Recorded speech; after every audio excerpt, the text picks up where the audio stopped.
This is Democracy Watch. Mark, we've got a ruling that we have been waiting for, and it was unanimous against Donald Trump. Can you explain what just happened in court?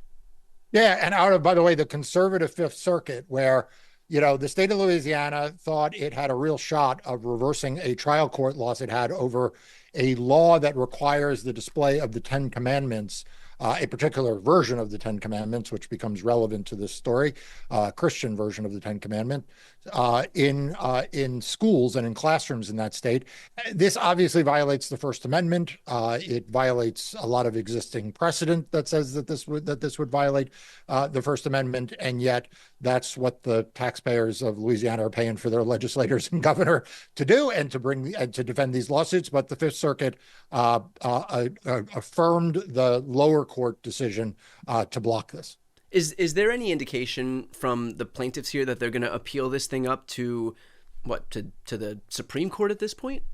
Oh, yeah. The governor of Louisiana has already said that they will seek en banc review, which is to go to the full Fifth Circuit, right? All of the judges rather than a three-judge panel. That's a discretionary process, so the Fifth Circuit doesn't have to decide to take it en banc, although that is a court with a history of around some of these very far-right conservative social issues.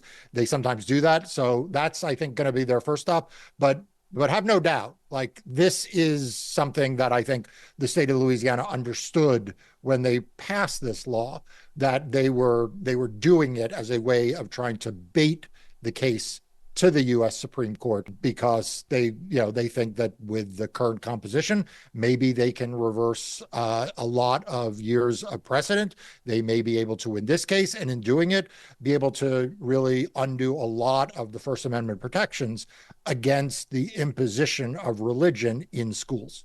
I know that we're going to look at this and say that all of the precedent, and there is plenty of precedent, preventing this from moving forward, from being able to force public schools to display the Ten Commandments. This issue has already been litigated.